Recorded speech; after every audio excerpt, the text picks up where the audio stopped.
آپ کا معاشرتی رکھ رکھاؤ، آپ کی گفتگو اردو کے واسطے سے ہے، 74 سال سے آپ اردو کی خدمت کر رہے ہیں، تو آپ کے خیال میں ہندوستان میں فرقے وارانہ ہم آہنگی کے لیے اردو کہاں تک اور کتنا کردار نبھا سکتی ہے؟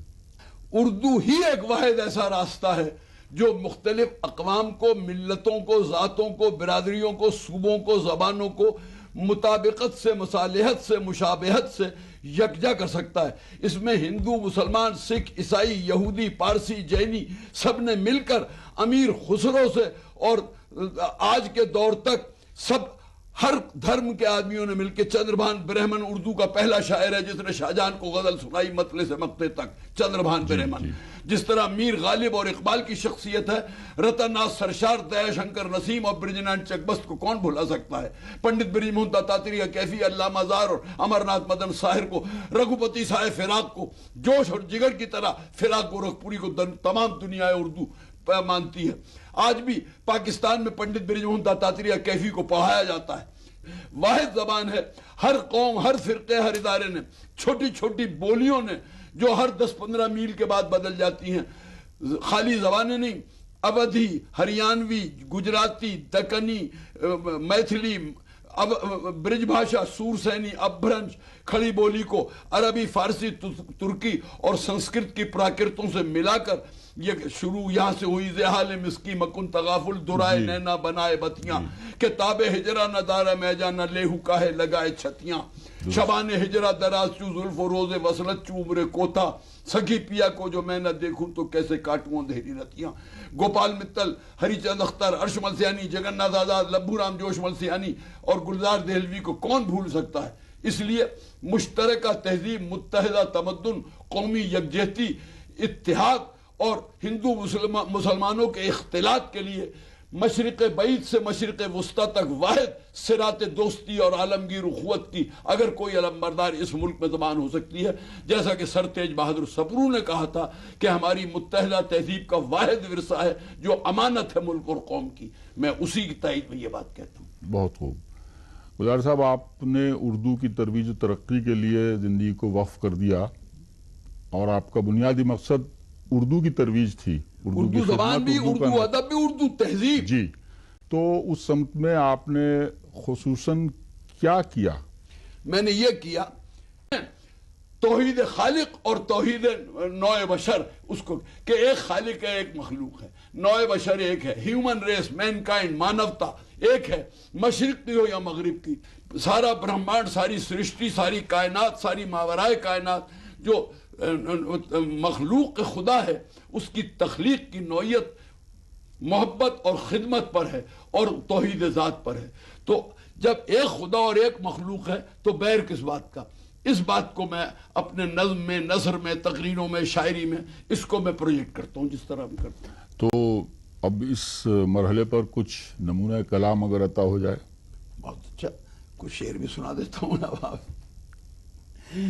میں وہ ہندو ہوں کہ نازا ہے مسلمہ جس پر، دل میں کعبہ ہے میرے دل ہے صنم خانوں میں، جوش کا قول ہے اور اپنا عقیدہ گلزار، ہم سا کافر نہ اٹھا کوئی مسلمانوں۔ بہت خوب، بہت خوب۔ دیکھیے کچھ ربائیاں ہیں، الفاظ تو اس میں خمریات کے، رندی اور شوخی کے، شراب و کباب کے ہیں، لیکن معرفت و توحید سے متعلق۔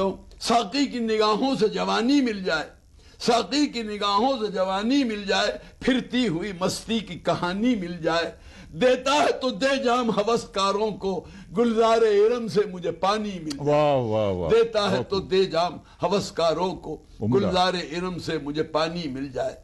عرض کرتا ہوں، شبنم کی مدد سے باغ دھل جاتے ہیں، اشکوں سے گناہ کے داغ دھل جاتے ہیں، شستہ جذبات ہوں کہ شستہ افکار، انسان کے دل و دماغ دھل جاتے ہیں۔ بہت خوب۔ شستہ جذبات ہوں کہ شستہ افکار، انسان کے دل و دماغ دھل جاتے ہیں۔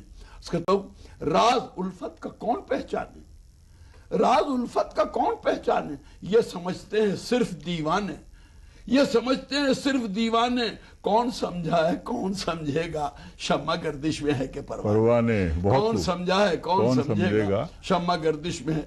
اب دوسرے رنگ کی سن لیجئے، داغ کے رنگ میں، جی، میدان محبت میں غضب ہیں ہم لوگ، اللہ مسبب ہے، سبب ہیں ہم لوگ، از بس کے ہے ہر چیز کا خالق اللہ، اللہ سے انگور طلب ہے ہم لوگ۔ بہت خوب، بہت عرض خوب۔ کرتا ہوں پاکیزہ بزرگوں کی نشانی دے دے، ساقی مجھے انگور کا پانی دے دے، آنے کو جو ہو عمر بزرگی لے لے، لا جام میں کچھ اور جوانی دے دے۔ بہت خوب۔ لا آخری ربائی سن لیجئے جی ارشاد۔ کہ دو روائیاں، رسم کوہنا کو توڑ دے ساقی، حور و جنت بھی چھوڑ دے ساقی، اپنی آنکھوں سے میرے ساغر میں زندگانی نچوڑ دے بہت ساقی، خوب، واہ اپنی واہ آنکھوں سے میرے ساغر واہ، میں واہ۔ زندگانی۔ اس خاندان کی آخری ربائی میں مصروں کا ارتقا دیکھیے، دلدل اور مٹی اور مجاز سے شروع ہو کے حقیقت تک پہنچتے ہیں کہ میں انگور پلا دے ساقی، میں انگور پلا دے ساقی، شعلہ طور پلا دے ساقی، شعلہ طور پلا دے ساقی، حوض کوثر سے منگا کر مجھ کو نور ہی نور پلا دے ساقی۔ بہت نور ہی اچھا، بہت خوب، بہت عمدہ۔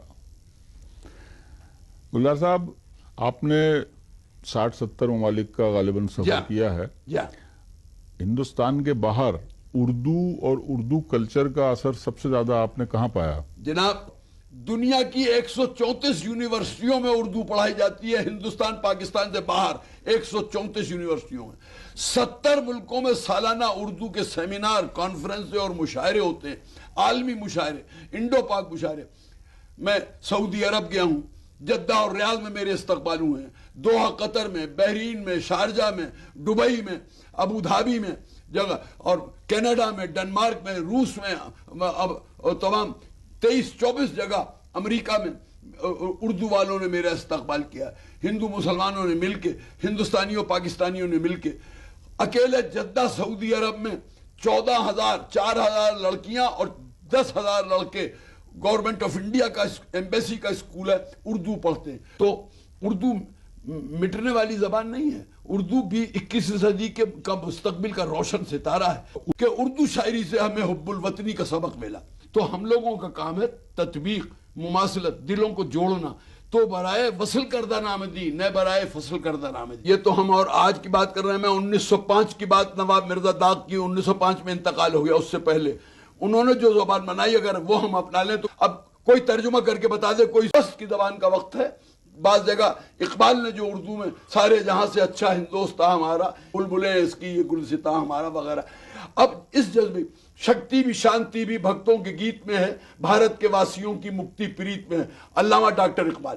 تو یہ اب اس چیز کی ضرورت ہے کہ داغ کی زبان کو عوام میں پھیلایا جائے۔ سر سید نے خود تجربے کیے، ان کی آپ کتابیں دیکھیے، اس میں ہندی کے، سنسکرت کے اور علاقائی زبانوں کے کتنے الفاظ یوں محاورے کی طرح، روزمرہ کی طرح ان کی کتابوں میں موجود ہیں۔ تو آج ضرورت ہے اسی ہندوستانی بول چال کی، عام فہم زبان کی، جس کی بنیاد میر اور داغ نے رکھی۔